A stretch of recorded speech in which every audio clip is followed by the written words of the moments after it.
지금까지 참았던 분들이 일방적인 짝사랑이 아닌가. 제 개인적인 뷰를 잘 얘기를 안 합니다만은 조금 조심하시자라는 얘기를.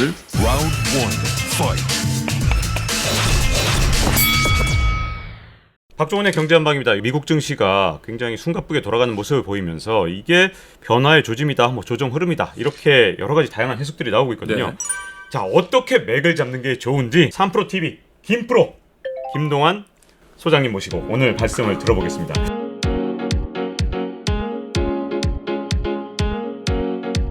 안녕하세요. 이렇게 아니 근데 이게 제가 그 역할을 제가 해야 되는데 거꾸로 된 것 같아서 이게 영 쑥스럽네요. 제가 네. 박 부장님을 모시고 어떻게 된 거냐 물어봐야 될 게 전데. 아니 무슨 말씀입니까? 제가 오늘 엄청 기대하고 있습니다. 진짜 큰일 났네, 너무 이거. 궁금한 게 많아요. 프로님의 이 견해를 좀 들어보기 제가 위해서 풍어를 읽겠습니다. 제일 궁금한 것 중에 하나가 예. 이 시장을 매일 들여다보고 또 최고의 전문가들을 항상 보시니까 네. 김동환 프로께서는 주식시장 돌아가는 상황 아마 가장 잘 보고 계시지 않을까 이런 생각이 들거든요. 그래서 지금이 정말 터닝 포인트, 예. 변곡점인 건지 아니면 일시적 조정인 건지 어떻게 보십니까? 항상 이 경기도 순환한 듯이 주식도 순환하잖아요. 근데 네. 이제 이게 다 꼭지점인지는 잘 모르겠는데 네. 일부 주도하는 종목들의 가격 부담이 사실 좀 있게 된 지는 꽤 됐죠. 네. 글로벌리 그런 것 같습니다. 미국 예. 같은 경우에 보니까 증시가 그동안은 워낙 좋으니까 조정 같은 건 아예 꿈도 생각 안 하다가 예. 최근 들어서 손정희 회장의 콜옵션 문제도 있었죠. 예. 또 연준의 공개시장위원회 FOMC 열려서 이때도 여러 가지 얘기들이 나왔는데 지난주 금요일 같은 경우에는 예. 콜옵션 만기까지 겹쳤단 말이에요. 그렇죠. 이 시점에서 많은 분들이 이제 고민하는 게 야 이제 좀 어려운 거 다 지나갔으니까 이제 좀 괜찮아지지 않을까라는 예. 기대와 예. 야 이제부터 진짜 걱정돼라고 해서 변곡점이야 이렇게 걱정하는 한전이 상반된 시각이 부딪히는 것 같더라고요. 네. 어떻게 보십니까? 크게 보면 이제 두 가지 변수가 시장을 지배하는 것 같습니다. 가격이 상당히 부담스러웠다는 걸 차치해 놓고 보면 첫 번째는 FOMC 등에서 나타난 연준의 스탠스가 그다지 시장의 기대에 충족시킬 만큼 화끈하지 않다. 이게 가장 아마 시장 에너지를 좀 소진시키는 재료가 아닌가 싶습니다. 그 오건영 팀장 많이 쓰신 표현으로 사탕 달라 그랬는데 사탕 제대로 안 준 예, 그런 상황이에요. 예, 그렇습니다. 물론 안 하는 건 아닌데 네. 기대만 못하다는 거죠. 근데 이제 시장의 기대가 너무 큰 건지 아니면 연준의 스탠스가 너무 뜨뜻미지근한 건지는 투자의 관점에서 각자 판단해야 될 부분이지만 제가 보기엔 시장의 기대가 좀 과한 거 아닌가 그런 생각이 들고 두 번째 이제 시기적으로도 이 대선이 이제 40여일 남았지 않습니까? 네. 연준이 더 강한 무언가 하기에 참 어중간한 그런 시즌이죠.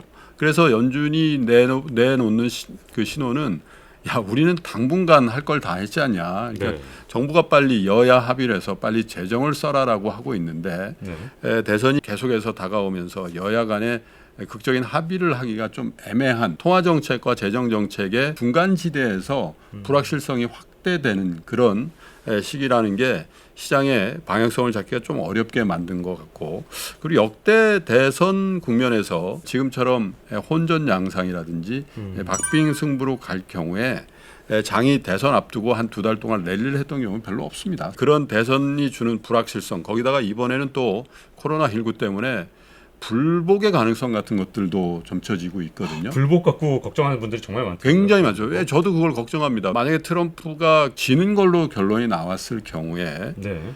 트럼프는 우편 투표의 어떤 그 불합리성 같은 것들을 얘기해왔기 때문에 아주 클리어한 승복을 하기는 어려울 거라고 봅니다. 그러면 정권 인수라는 것들이 차질을 빚게 될 거고 네. 그것은 지금 그 현안인 여야 간의 2차 스티뮬러스 패키지에 대한 합의가 더 요원해지는 상황으로 갈 수도 있지 않겠습니까? 경기 살리는 그런 합의가 있을 가능성은 별로 없다고 봤을 때 시기적인 특수한 시점 아닌가 그런 생각이 듭니다. 그런데 이 좀 연준의 능력만 일단 먼저 따져봤을 때 네. 연준에서 그동안은 시장에서 자꾸만 뭐 아이스크림 달라 사탕 달라 그럴 때마다 계속해서 퍼줬단 말이죠. 예. 근데 대선 국면도 국면이지만 예, 과연 연준이 예, 지금처럼 시장한테 위로해주고 이렇게 좀 잘해주는 이런 상황이 계속될 수 있을지 시장한테 과연 계속 줄 의사가 있는지 예. 그리고 두 번째는 그런 능력이 연준한테 있는지 이게 네. 궁금하거든요. 연준의 가장 우선적인 거는 고용 부분인데 이 고용 부분은 어떻게 보면 금융시장이 올라간다고 해서 해결되지 않는다는 걸 직전 10년 동안 본 거고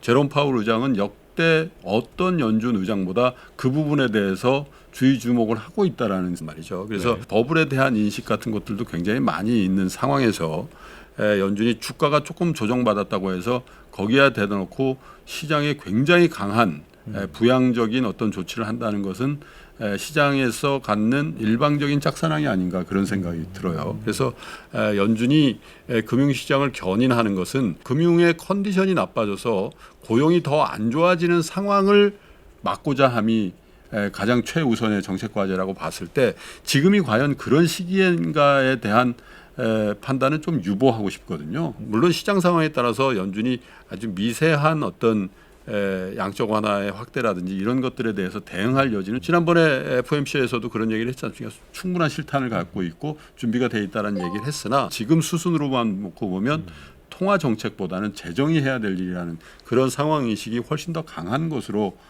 보여지거든요. 그래서 그 상황의 변화가 없는 한 네. 시장의 굉장히 적극적인 부양의 의지를 실제로 돈으로 보여주기는 조금 더 기다려야 되는 거 아닌가 그런 생각이 좀 듭니다. 그러니까 연준에서는 시장을 다시 부양할 만한 힘은 충분히 있는데 네. 시장이 혹시라도 좀 조정을 받더라도 지금은 개입하지 않을 것이다. 그렇습니다. 거죠, 지금. 뭐 우리가 기대했듯이 3, 4월 달에 네. 연준에서 무엇이든지 다 할 것 같은 네. 거죠.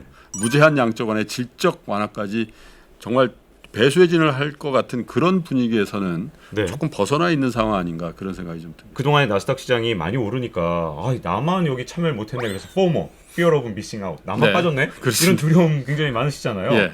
근데 FOMO의 고통을 받으시는 분들이 예. 지금 시장에 새로 참여를 한다든가 그럴 때라고 보기엔 좀 어려운 상황인 거네요. 지금. 어차피 그 자산을 배분한다는 입장에서 주식을 일부 담는 거는 사실 주가 지수라든지 개별 종목의 주가에 관계없이 해도 되는 일이라고 봅니다. 그러나 적절한 타이밍을 골라낼 욕심이 있는 분이라면 그렇게 서두르지 않아도 될 거라고 보여주는 게 네. 특별히 서학개미로 불리는 우리 개인 투자자단에서 미국 주식을 사는 분들은 사실 그 포트폴리오가 굉장히 협소하거든요. 네. 예, 예를 들면 테슬라라든지 애플 이런 류의 기술주 일변도에다가 최근에 화제가 되고 있는 주식들 위주로 사고 있기 때문에 네. 그런 주식은 공통점이 밸류에이션이 굉장히 부담스러운 국면에 있고 또 최근 들어서 미국의 기관 투자가들은 그런 쪽에 매도 포지션을 가지고 있고 미국에서도 개인 투자자들이 그것을 이제 매수 포지션 하고 있다라는 수급상의 어떤 뉴스들도 많거든요. 네. 그리고 또 하나는 원달러 환율을 비롯한 달러의 약세 현상이 네. 조금 더 이어질 가능성이 있어 보이는 게 달러는 왜 이렇게 자꾸 떨어지는 겁니까? 네, 그건 원화 기준으로 보면 위안화가 워낙 강하죠. 네. 거기에 영향을 많이 받는 것 같고요. 그리고 지금은 누구도 강달러로 이끌 만한 주체가 별로 없는 것 같아요. 미국 트럼프 대통령도 지금 그런 데 신경 써야 될 입장이 아니고 연준은 이미 아시는 것처럼 평균 물가, 평균 인플레이션 타겟을 하겠다고 발표해 놓은 상황이기 때문에 그런 환경에서 강달러를 생각하기는 좀 어려운 거 아니겠습니까? 네. 물론 다른 권역의 경제가 강해서 약달러가 되는 건 아니지만 특별히 위안화 강세가 굉장히 견조해 보이고요. 네. 거기에 수반해서 원화 강세도 조금 더 진행될 가능성이 있다라면 미국 주식에 대한 매수를 너무 서둘러서 할 필요는 없지 않겠나 이제 그런 생각. 가격 부담도 있는 상황. 말씀 들어보니까 이렇게 좀 정리해도 될까요? 탐욕은 좀 자제하고 조정에 좀 대비해라. 그렇습니다. 뭐 어차피 미국 주식에 대한 포지션을 좀 가져야 된다는 거에 대해서는 동의하는데 더 과감하게 늘리거나 아니면 지금까지 참았던 분들이 지금이 찬스라고 들어가야 될 땐지에 대해서는 조금 의문입니다. 왜냐하면 불확실성이 워낙 크죠. 트럼프 대통령이 연임을 하든지 아니면 연임이 실패해서 조 바이든 후보가 되는지에 따라서 굉장히 양상이 다를 가능성이 있거든요. 네. 그 양상을 봐가면서 해도 늦지 않은 상황 아닌가. 미국 대선은 가면 갈수록 혼전 양상으로 갈 가능성이 있고 거기다가 선거가 완료된 시점에도 네. 사실은 결판이 나지 않을 가능성이 있다면 그 변수도 조금 봐가면서 하시는 것도 방법이다 이런 생각이 듭니다. 자, 이 미국 증시 얘기를 좀 한참 했는데 이제 국내 증시 좀 궁금하거든요. 네.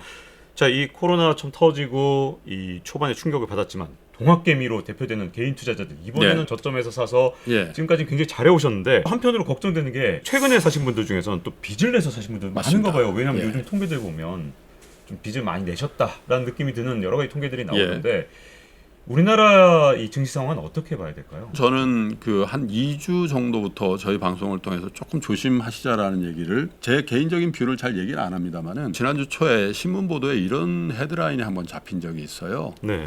B2 빅투. 빚을 내서 투자하는 게 광속으로 늘어서 당국에서 뭐 유동성을 잴 듯 뭐 이런 류의 네. 이런 류.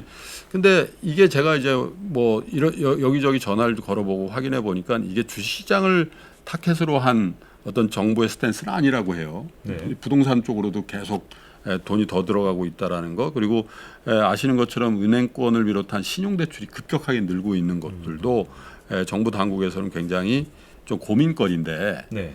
지금까지는 주식시장이 굉장히 우호적인 스탠스 일방적이었단 말이죠. 네. 왜냐하면 부동산 쪽으로 향하는 돈의 물꼬를 금융시장 쪽으로 좀 돌리면 부동산을 좀 잡을 수도 있다라는.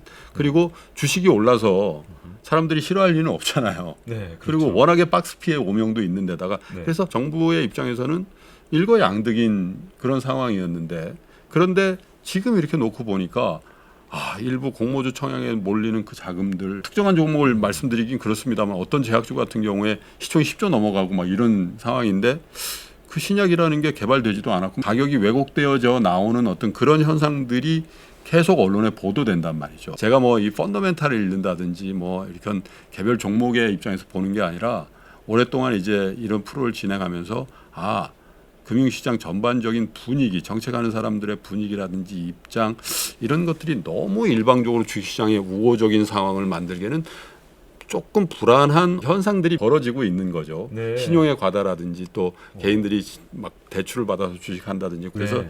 그런 이제 장의 어떤 수급이라든지 이런 부분에 대해서는 다소간에 네.